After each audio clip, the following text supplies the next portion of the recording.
Hey there, everybody. Welcome into the ESPN FC studios for this Friday edition of Extra Time. We've got your questions straight off of Twitter, a nice even 10-pack of them, and we've got a trio of good guys to take hold of them. Shaka Hislop, plus the two stars of the Gab and Juls podcast. Gab Marcotti, Julien, and Shaka, I don't think they've invited you on the pod yet. Just saying.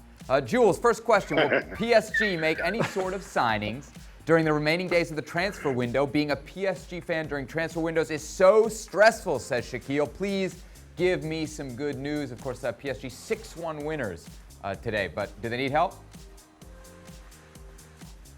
But yeah, of course they do, and I think he's been a disappointing transfer window, really, let's be honest. I think Leonardo's main target and main mission was to sell players, and he failed badly because they will never get close to the 60 million euros really that they should have got in to balance their books properly, and they were even far from that. So that's the first problem. The second problem is that they never really got the target. They wanted Marcotti was one, but that was done a long time ago and that was easy. But for the rest, for the defensive midfielder they've been chasing, so far it doesn't look likely, and it might change, but it doesn't look likely. The right back, I don't think any of us expected. Florenzi scored a great goal today. He's a great guy. I love him already, but I'm not sure about his fitness or his consistency, especially defensively, going forward in the season. And even at centre-back, even at left-back with the injury of Bernard as a striker. Let's not forget they lost Thiago Silva, they lost Edinson Cavani, they lost people like Choupo-Moting, they lost Thomas Meunier. And that's a lot of bodies that you lost. And for just Florenzi and Icardi, who was already there, coming in, it's very thin. And I just don't think it was a good transfer window at all. And I'm afraid, Shaquille, I don't think there'll be many more coming up. Very well. One of our next questions. Who is more under more pressure in Sunday's game between Manchester United and Spurs? Is it Ole Gunnar Solskjaer or Jose Mourinho? Gab, you want to take this one? Yeah, I think it's Ole Gunnar Solskjaer. I mean, I think the reality is Jose Mourinho signed a contract with Spurs, which is so enormous that it's going to cost them an arm and a leg to let him go. So if you look at the way Spurs finished last season, if you look at the fact that, I know it's only the League Cup, but they did knock out a strong Chelsea side, and they got the job done in the Europa League. And once you're Mourinho, in for a penny, in for a pound. I don't think United have any plans to get rid of Solskjaer from that sense, but there's obviously a ton of pressure on United, and when you're the United manager, you bear that brunt. I thought it was strong words today from him, relating to their transfer activities or lack thereof this summer. But I think the fact of the matter is, United are under pressure to finish top four. And the minute they start thinking that this might not happen this season for whatever reason, people will point fingers at Solskjaer. So while I think they're both relatively secure for the time being, I would lean towards Solskjaer simply because he's more expendable. Shaka, you agree? Solskjaer under more pressure on Sunday? Yeah, I do. I will say, though, that despite Mourinho's contract at Spurs, I mean, he mightn't be under pressure to lose his job, but I think that there's a certain amount of pressure by way of turning results around and getting performances. We'll see how Gareth Bale fits into that bigger picture for Jose Mourinho. But largely, without question, the pressure's on Ole Gunnar Solskjaer, or more to the point, Ole Gunnar Solskjaer and Woodward, given how poor this transfer window has been for them. And we are talking about a team that finished third last season, and Ole made sure to highlight that as much as he could between then and now. If performances and results don't improve, if we don't see United challenging at the top end of the table and very soon, he's going to run out of runway with that excuse of it being a short pre-season, and he'll find himself under a lot of heat. Gab, not sure if you caught yesterday. Sorry, Sebi. Go ahead. No, just to add to this, I mean, if you're talking about Sunday, I mean, far be it for me to play Jose's big defender and get my excuses in for him, but come on, let's look at the backstory here. They dropped points on Sunday thanks to an extremely weird, controversial late call after game that they dominated. They knock out Chelsea on Tuesday. They put 5 past Maccabi Haifa on Thursday, and suddenly if they play again on Sunday, it's their 4th game in 8 days. I mean, I think we can all cut Mourinho some slack, I think, on this occasion. Yes, cutting Mourinho slack, definitely what this show does best. Gab, I hope you caught yesterday's edition of Extra Time. We need a response from Gab, says Don. On yesterday's Extra Time, he was unanimously picked as the worst penalty taker out of the non-footballing pundits. Gab, your thoughts? Well, who am I up against? Okay, great question. Who were you up against? I was one of the listed candidates. Dan was on the list. Who else was on the list? All right, I'm already not having it at this point. Jules was on the list. Jules came in ahead of you. I think there's somebody else. I know Jules. Adrian. Sid Lowe was in there. Yeah. I'm certainly not having Adrian. Let's not go that far, right? But come on. Seriously, honestly, anytime. Look, Sebi, I know you're modest about your footballing achievements, but I do know you played to a high, albeit non-professional level. I've seen Jules play. That's fine, but come on. I got this over Dan and Adrian. Come on, Adrian, come on. Shaka, it was unanimous. We had Stevie, Frank, and Ale who all said it would be Gab. Do you want to give Gab some love here? You're on camera with him. Yeah, I go Adrian. I go Adrian as being the worst. I think Gab has got Adrian beat. I'm not overly convinced by Adrian's coordination, just generally. Gab, if you want to know what data was used, Frank LeBeouf said he saw an episode of the Gab and Jules show where you were wearing shorts, and the cut of your shorts was apparently what sold him. Can I just say, those specific shorts, okay? Oh, you even know the one. Oh, yeah, because it's the only one everybody talks about, okay? Those are the exact same shorts that Michael Jordan wore in the ESPN Netflix 10-part docuseries, The Last Dance, which I'm sure you watched because it was mandatory viewing for all of us. Yeah. The exact same camouflage shorts. Now, I appreciate they may not be to everybody's taste, but it was a global pandemic. We were on lockdown. I don't think anybody watches the Gab and Jules show to notice what shorts I'm wearing. I'm not making a fashion statement because it's an empty building that we go into. Right. And so other than Jules and our producer and a couple security guards, nobody else sees me. So, I appreciate that very, very scientific data that Frank is using. But no, I'm more than happy with those shorts. If they're good enough for Michael Jordan, I think they're good enough for me. Sure. So in an athletic comparison, Gab, you just made the comparison to Michael Jordan, just so everybody here is.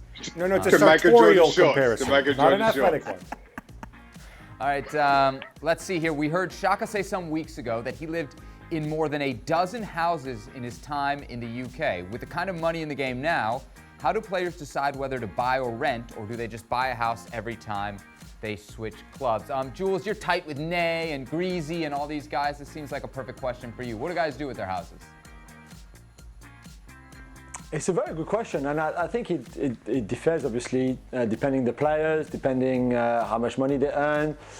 You'll be surprised that I think more rent their houses sometimes or very often for a lot of money. We're talking 20, 25, 30,000 a month in rent instead of buying it because they think, I might stay here 2-3 years. There's no point buying a house. Sometimes, depending on the club you play in and the city you live in, it's worth investing because you can keep that house and rent it even once you've left the club, which a lot of them do as well, to be fair.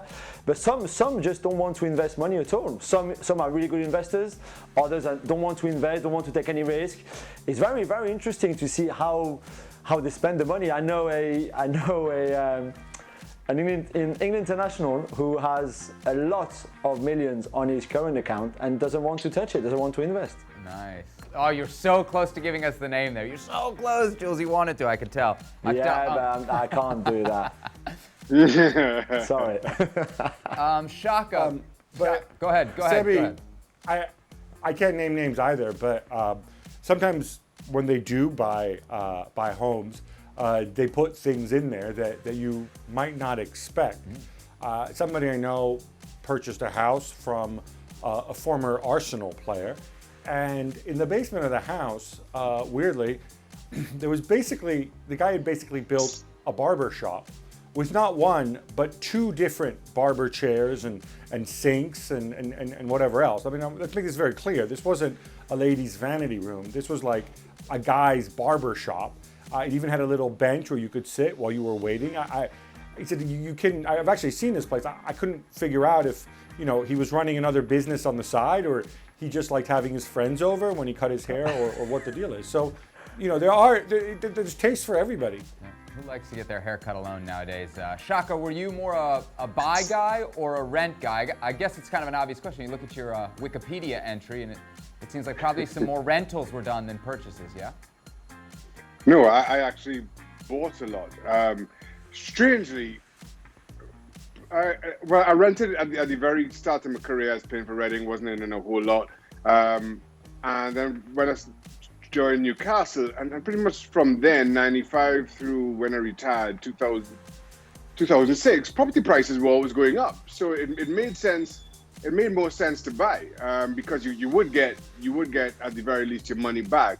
It wasn't until that property bubble burst in 2008 that thing started to go downhill, and in the end, it was only my very last purchase, which I only just about got my money back. I didn't make anything on it, but other than that, I bought and made money on every one.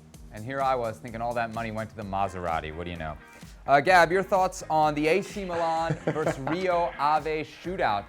2-2 in the game and then 9-8 after penalties?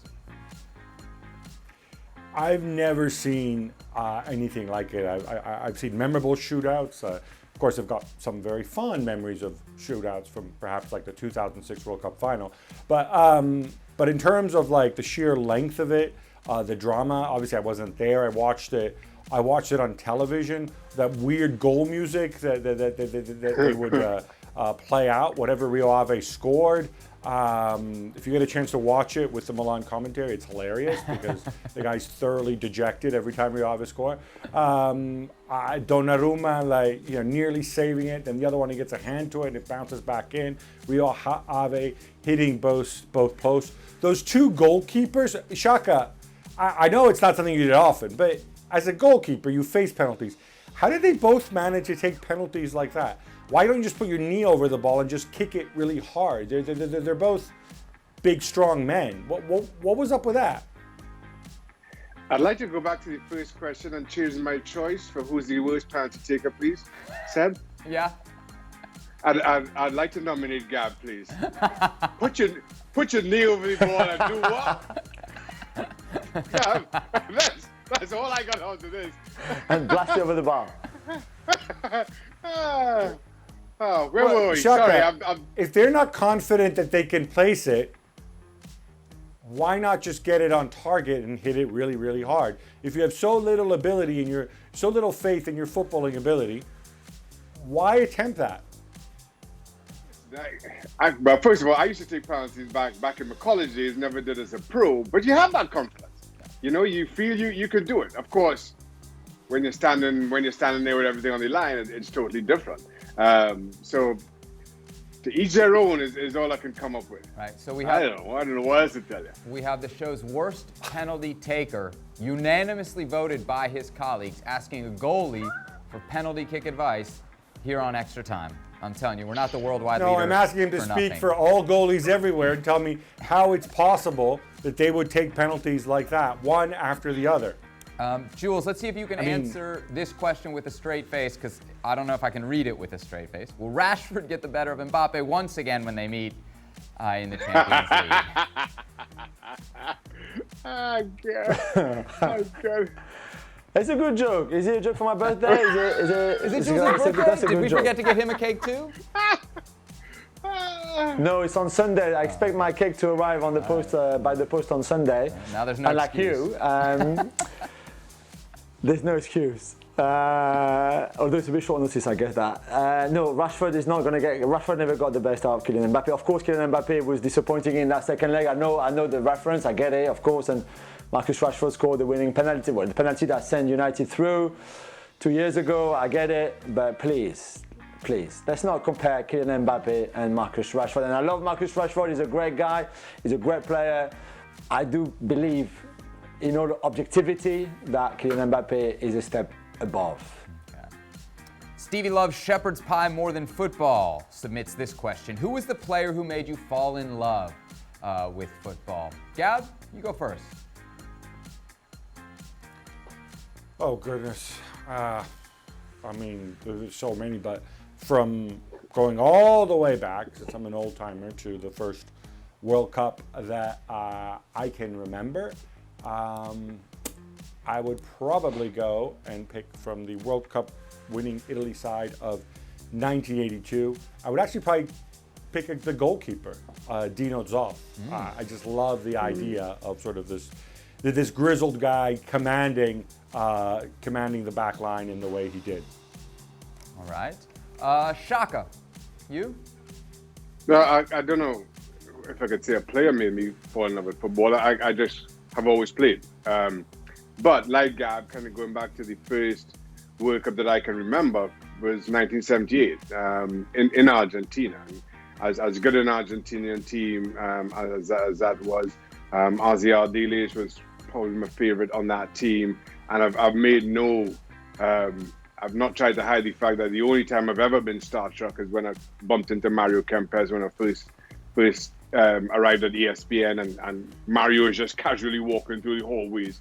Mario Kempes, this player that I grew up watching in 78, and everything that he did in 78 was just a little bit too much for me to bear.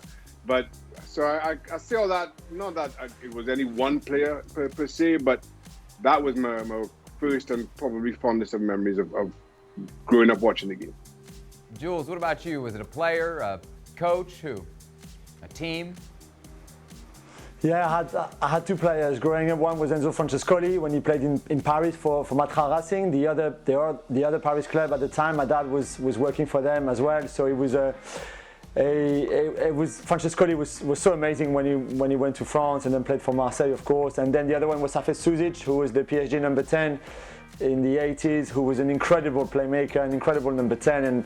And growing up watching him going to the Parc des Princes, I just was fascinated by his technical ability, the elegance, everything. He was just fantastic. So I would say those two.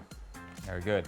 Gab, let's keep this one quick. If Napoli takes points off Juve at the weekend and manage to keep hold of Koulibaly, would you see them as true title contenders? Short answer, yes. I think they would be true title contenders because of Koulibaly at the back, and of course for what we've seen so far from the magnificent Victor Osimhen. All right, another question where our producers have surely helped us make some enemies for Gab and Jules. Which nation in Europe has the worst cuisine? Jules, you handle this one. Which country in Europe with the worst cuisine, yeah? Mm-hmm. That's it. Oh man, I've had a few shocking trips to Belarus, for example, with the national team where it was bad. And no, sorry for all the Belarusian people who are watching us, but yeah, that was bad. That was bad.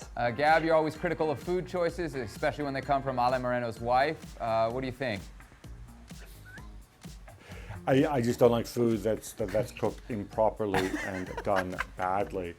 Okay, I absolutely love Prague. It's one of my favorite cities in the world. But the Czech Republic, local cuisine, really doesn't do much for me. Okay. But yeah, I just want to specify one thing. If you're talking about, like I live in London, there's many fantastic restaurants here. There's fantastic, you can eat very well in most places in the UK. But if you're talking about local native cuisine, certainly not top of the list. So if we're talking about national cuisine, I would argue probably where I live in England is probably closer to the bottom as far as Europe's concerned. Okay. So it's just no disrespect to anybody here. Okay. England, Czech Republic, Belarus on the do not travel for ESPN FC talent list. Final question, Shaka. This is for your pride. What did you hate more as a goalkeeper, getting chipped or getting a slow bouncing back pass from one of your defenders? Every goalkeeper hates getting chipped. We hate it. Especially in training, because players wouldn't. If you would do it in a game and you try it in training, fine. But I hated players who would try that in training, try to chip the goalie in training, just to embarrass him, and then get in a game and just drill a ball 30 yards over the crossbar. That used to drive me bonkers. But slow bouncing back passes, you just boot those in the stand, or I did anyway. If you get in chipped, every keeper hates it. Very well. All right, Shaka, Jules, Gab, thank you very much for the time. That'll do it for this edition of Extra Time. We'll be back for tomorrow's ESPN FC. Plenty to discuss, big matchups all around Europe. Well, thank you very much for watching ESPN on YouTube. For more sports highlights and analysis, be sure to download the ESPN app. And for live streaming, premium content, and let's not forget as well, ESPN FC 7 days a week. Subscribe to ESPN Plus.